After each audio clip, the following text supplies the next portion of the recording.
Hello दोस्तों, एक बार फिर से स्वागत है आपका हमारे यूट्यूब चैनल राघव फार्मा में। दोस्तों जैसा कि आपको पता है, हम लोग अपना बी फॉर्म 7 सेमेस्टर के फर्स्ट सब्जेक्ट हमारा है दोस्तों इंस्ट्रूमेंटल मेथड ऑफ एनालिसिस, जिसकी हम लोगों ने लास्ट वीडियो तक 2 यूनिट्स कंप्लीट कर लिए हैं दोस्तों। आज हम लोग इसकी 3rd यूनिट शुरू करेंगे, जो बहुत ही इंपॉर्टेंट टॉपिक है दोस्तों, क्रोमेटोग्राफी। दोस्तों इसमें आपकी क्वेश्चंस आपके 3rd यूनिट, 4th यूनिट और 5th यूनिट में से दोस्तों लगभग आपके 4 से 5 क्वेश्चंस आते हैं, वो भी 7 नंबर में और 10 नंबर में। दोस्तों ये तीनों यूनिट हम लोग के लिए बहुत इंपॉर्टेंट दोस्तों। बस आप इसका बेस समझ लीजिए और इसके आपके नोट्स आपको प्रोवाइड करवा दूंगा मैं फ्री। दोस्तों आप आराम से, बिल्कुल आपके ये नंबर पक्के हैं और आप बिल्कुल 99.9% मानिए दोस्तों कि आपकी इस सब्जेक्ट में बैक बिल्कुल भी नहीं लगेगी दोस्तों। तो दोस्तों आज का हमारा पहला टॉपिक आता है इंट्रोडक्शन ऑफ क्रोमेटोग्राफी। दोस्तों पहले हम लोग समझते हैं क्रोमेटोग्राफी होता क्या है दोस्तों, देन उसके बाद हम लोग बात करेंगे अपने और क्रोमेटोग्राफीज हैं, जैसे adsorption and partition column with thin layer chromatography, paper chromatography, electrophoresis, gas chromatography, HPLC, ion exchange, jail chromatography और एफिनिटी क्रोमेटोग्राफी। दोस्तों पहले हम लोग समझते हैं आखिर क्रोमेटोग्राफी होता क्या है। ठीक है दोस्तों, तो जैसे कि आप ये समझिए कि कोई भी आपने मिक्सचर लिया जिसमें आपने बहुत सारी चीज़ें आपने मिक्स कर दी हैं। मिक्स करने के बाद अब बहुत ही माइन्यूट चीज़ें, या किसी का पाउडर है तो उसमें हम लोगों ने क्या किया, बहुत अच्छे से मिक्स कर दिया। मिक्स करने के बाद अब किसी बंदे से हम ये कहते हैं कि उस मिक्सचर को सारे कंपोनेंट उसके अलग अलग करो। तो दोस्तों जो चीज़ पाउडर फॉर्म में होगी वो की हाथों से नहीं हो सकती है सेपरेट, तो दोस्तों वहाँ पे हम लोगों की टेक्निक काम आती है क्रोमेटोग्राफी दोस्तों। ठीक है, तो क्रोमेटोग्राफी में दोस्तों क्या होता है, क्रोमेटोग्राफी पहले वर्ड समझते हैं दोस्तों हम लोग। और क्रोमेटोग्राफी दोस्तों 2 वर्ड से आपके मिलकर बना होता है। पहला आता है वर्ड आपका क्रोमेटो और दूसरा वर्ड आता है दोस्तों ग्राफी। तो दोस्तों जो क्रोमेटो होता है उसका मीनिंग होता है कलर यानी रंग, और ग्राफी का मतलब होता है टू राइट या टू डिटरमाइन, पता लगाना। ठीक है दोस्तों, तो दोस्तों इसका मतलब क्या है क्रोमेटोग्राफी का, कि ऐसे हम लोगों का सैंपल जिसमें से हम लोगों के जब कंपोनेंट दोस्तों जब पता चलते हैं तो उसके कलर अलग अलग होते हैं, तो कलर के द्वारा ही हम लोग ये चीज डिटरमाइन कर पाते हैं कि उसमें कितने सारे कंपोनेंट हैं वो आपके प्रेजेंट हैं, और इसकी क्वांटिटी भी क्रोमेटोग्राफी में ही पता करते हैं कि उस सैंपल में ये कंपोनेंट आपका कितने क्वांटिटी में प्रेजेंट है दोस्तों। ठीक है, सपोज कीजिए दोस्तों जैसे कि ये आपका कोई सैंपल है, ये आपने किसी भी लीफ का या किसी भी आपने मिक्सचर का आपने लिया है एक्सट्रैक्ट। ठीक है दोस्तों, ये आपने एक्सट्रैक्ट लिया है, तो जब दोस्तों इसकी क्रोमेटोग्राफी कराएंगे तो उसमें ये चीज पता चल जाएगी इसमें कंपोनेंट हमारे कौन कौन से हैं, ABCD यानी कितने सारे कंपोनेंट हैं और कितनी कितनी क्वांटिटी में आपके इसमें कंपोनेंट प्रेजेंट हैं दोस्तों। ठीक है, ये चीज आपकी इसमें पता चल जाएगी क्रोमेटोग्राफी में दोस्तों। ठीक है, अब दोस्तों क्या आता है कि क्रोमेटोग्राफी क्या होता है, इसकी एक बार डेफिनेशन समझ लेते हैं। तो दोस्तों इसकी डेफिनेशन होती है, chromatography may be defined as a method of separating a mixture of components into individual components through distribution between 2 phases. इसमें दोस्तों आपके 2 फेज होते हैं, इसमें 2 फेज आपकी, जैसे आपकी जो सेपरेटिंग वाली आपका इंस्ट्रूमेंट होता है वो कुछ इस तरीके से होता है दोस्तों, जैसे व्यूरेट होती है दोस्तों, आप लोगों ने व्यूरेट देखी होगी, व्यूरेट की तरह ही इसका संरचना दोस्तों इसकी होती है, स्ट्रक्चर होता है। इसमें दोस्तों हम लोग क्या करते हैं, जैसे इसकी डेफिनेशन में आया दोस्तों डिस्ट्रीब्यूशन बिटवीन 2 फेजेस, यानी इसमें 2 फेजेस दोस्तों होते हैं। एक फेजेस ये होता है हमारा जो इसमें रुका हुआ होता है दोस्तों, जो हमारा इंस्ट्रूमेंट में रुका हुआ होगा ये आपका होता है स्टेशनरी फेज दोस्तों। ठीक है, और जो इसमें एक्सट्रैक्ट या सैंपल जो आपका इसमें डाला जाता है वो आपका मोबाइल फेज कहलाता है, जो रन करता है दोस्तों वो कहलाता है आपका मोबाइल फेज दोस्तों। ये होता है स्टेशनरी फेज, ये होता है मोबाइल फेज दोस्तों। तो इसकी हिस्ट्री दोस्तों थोड़ी समझ लेते हैं कि इसकी हिस्ट्री क्या कहती है। एक साइंटिस्ट से दोस्तों माइकल जे स्वेट दोस्तों। ठीक है, एक आपके इंट्रोडक्शन में देखते हैं दोस्तों, इसमें दोस्तों एक साइंटिस्ट थे माइकल जे स्वेट, जिन्होंने दोस्तों क्रोमेटोग्राफी की खोज की थी 1903 में दोस्तों। ठीक है, इन्होंने इसकी खोज कब की थी? 1903 में क्रोमेटोग्राफी की खोज की गई थी। इसमें दोस्तों क्या इन्होंने किया था कि एक आपका लीफ ली थी दोस्तों, एक आपकी लीफ ली थी और दोस्तों इसका उन्होंने बनाया एक्सट्रैक्ट। एक्सट्रैक्ट दोस्तों किसका बना जाके? ये आपका जार में एक्सट्रैक्ट उन्होंने बनाया। ये था दोस्तों आपका पेट्रोलियम ईथर, पेट्रोलियम ईथर का एक्सट्रैक्ट दोस्तों। ठीक है, इसको दोस्तों क्या किया गया था, जब उन्होंने इसकी क्रोमेटोग्राफी दोस्तों कराई, जब इसकी क्रोमेटोग्राफी दोस्तों उन्होंने कराई तो उन्होंने इसमें आपका स्टेशनरी फेस के लिए यूज किया था चूने का पत्थर यानी कैल्शियम कार्बोनेट दोस्तों। इन्होंने इसमें चूने को भर दिया था दोस्तों और देन ऊपर से इस मिक्सचर को डाला गया दोस्तों। तो जैसे कि आप लोग देखिए, ऐसे आप लोग घर पे एक्सपेरिमेंट करके देखिएगा कि कोई ऐसी आप ब्यूरेट टाइप एक संरचना नुमा कोई बर्तन लीजिएगा, इसमें दोस्तों क्या चूना पत्थर आपने भर दिया। अगर आप ऊपर से उसमें पानी डालते हैं तो पानी धीरे धीरे होता हुआ, जैसे से आप पानी डालेंगे चूना पत्थर सोखता रहेगा, सोखता रहेगा और जैसे जैसे यहां तक पानी सूख जाएगा और आप पानी तक लगातार डालते रहेंगे तो धीरे धीरे से वो नीचे निकलना शुरू हो जाएगा दोस्तों। वही चीज इसमें हुई दोस्तों। पेट्रोलियम ईथर का जब एक्सट्रैक्ट डाला गया तो ये धीरे धीरे चूना पत्थर में घूमते घूमते घूमते घूमते कुछ समय बाद दोस्तों ये जब नीचे निकला तो इसे बोलते हैं एल्यूट दोस्तों। ये दोस्तों कुछ वर्ड हैं जो आपको बहुत ही ध्यान रखने हैं, जैसे आपका mobile phase, stationary phase, elude. ये आपका होता है एनालाइट, जिस एक्सट्रैक्ट को मोबाइल फेज में डालते हैं, जो रन कराते हैं उसे एनालाइट बोलते हैं और जो नीचे दोस्तों निकलता है उसे एल्यूट बोलते हैं। ठीक है दोस्तों, जब इसको इन्होंने क्या किया, जब इसको नीचे से निकाल लिया दोस्तों तो ये आपका 3 कलर में दोस्तों आया था। कैसे? 3 कलर में। पहला दोस्तों कलर था येलो, दूसरा था ऑरेंज और तीसरा था ग्रीन। अब देखिए दोस्तों, जो लीफ थी आपकी वो लीफ पहले तो ग्रीन कलर की थी, लेकिन जब उसमें एक्सट्रैक्ट दोस्तों देखे गए तो वो आपके 3 कलर के दोस्तों निकले, येलो, ऑरेंज और ग्रीन। तो जो दोस्तों येलो आपका था, जो आपका दोस्तों येलो जो कंपोनेंट है दोस्तों वो कहलाता था जैंथ्रोफिल।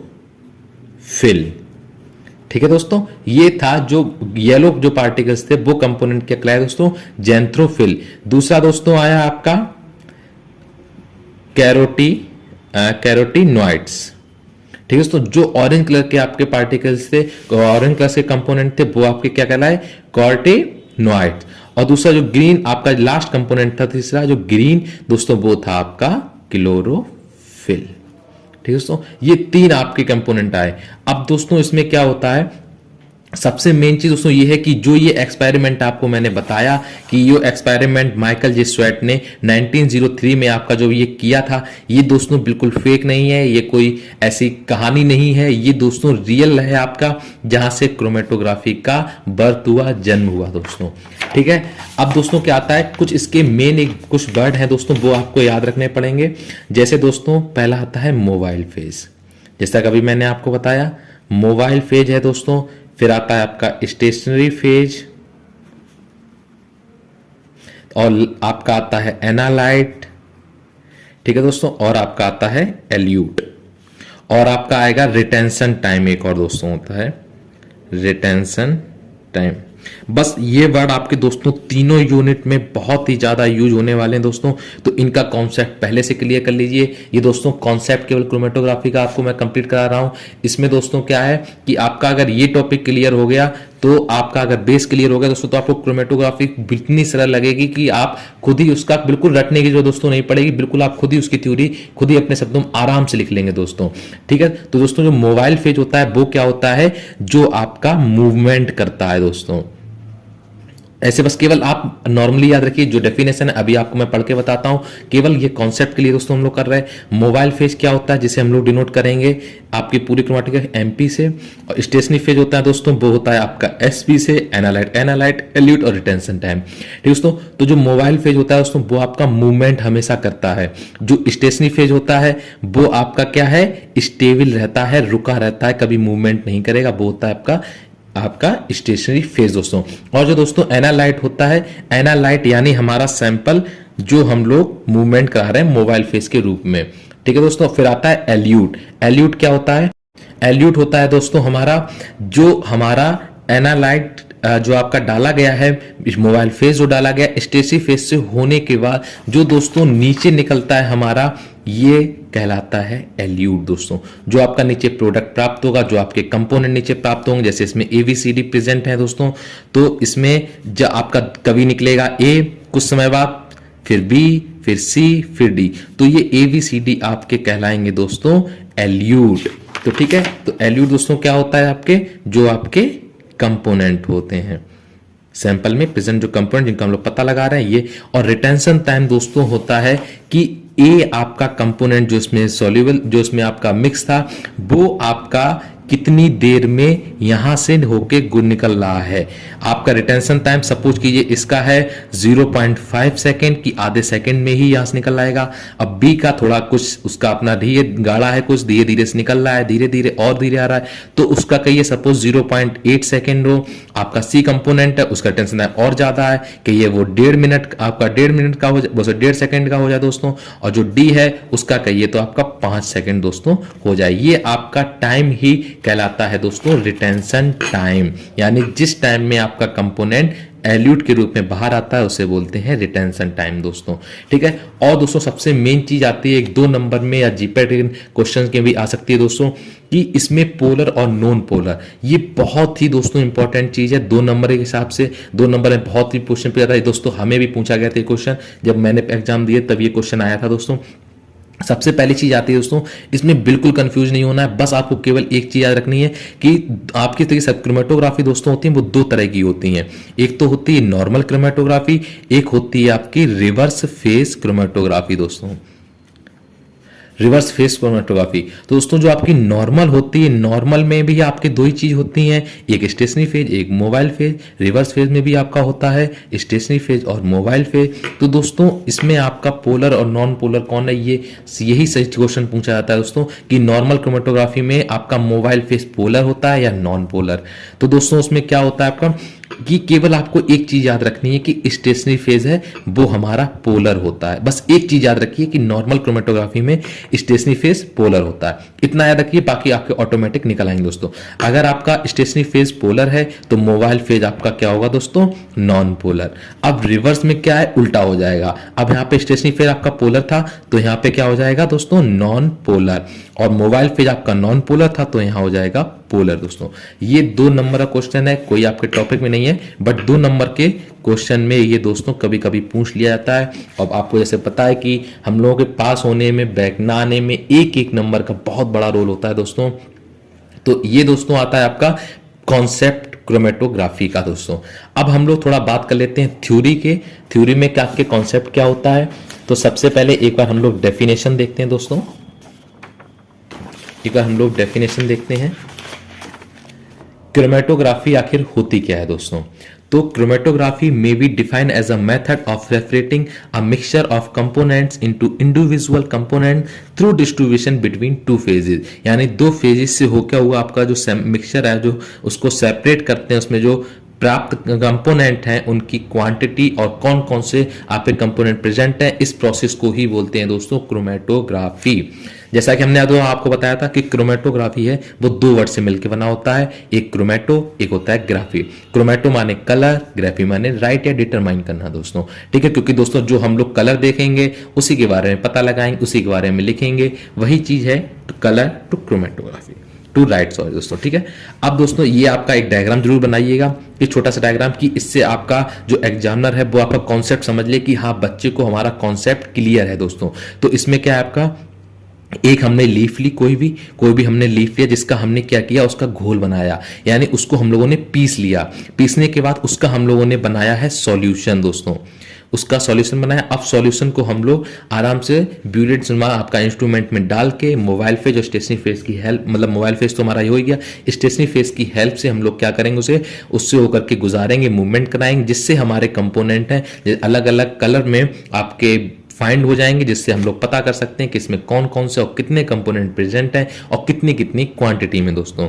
ठीक है, तो वही चीज है, chromatography is the name given to a particular family of separation technique. जो सेपरेशन टेक्निक की फैमिली है उसी में ही एक क्रोमेटोग्राफी नाम का पर्टिकुलर नाम दिया गया है, जिसे बोलते हैं क्रोमेटोग्राफी दोस्तों। अब दोस्तों इसके ये तो इंट्रोडक्शन हो गया, अब आते हैं इसकी हिस्ट्री के बारे में दोस्तों, कि इसकी हिस्ट्री क्या है। तो हिस्ट्री है दोस्तों, the original method was introduced in 1903 by Michael J sweat. ठीक है दोस्तों, तो जो इसका ओरिजिनल मेथड है वो आपका इंट्रोड्यूस कराया गया था 1903 में। आपका किसने कराया था? माइकल जे स्वेट ने दोस्तों। तो chromatography is used in the separation of coloured substances. जो आपके कलर्ड सब्सटेंसेस होते हैं उसमें क्रोमेटोग्राफी का सेपरेशन के लिए यूज किया जाता है ये मेथड। फिर दोस्तों आता है आपका रिटेंशन टाइम। रिटेंशन टाइम क्या होता है, थ्योरी में समझते हैं। The time taken in release of chemical constituent when we add mobile phase in the given sample। जिस सैंपल में आपका जो सैंपल होता है उसमें हम लोग जब मोबाइल फेज को, जैसे ये देखिए आप, ये आपका सैंपल ये है, मोबाइल फेज आपको सैंपल ये आपका स्टेशनरी फेज बढ़ा हुआ है, इसमें जैसे ही हमने मोबाइल फेज डाला तो जितना टाइम आपका केमिकल कंस्टिट्यूएंट रिलीज होने में, नीचे निकलने में जितना टाइम लेते हैं उस टाइम को बोलते हैं रिटेंशन टाइम दोस्तों।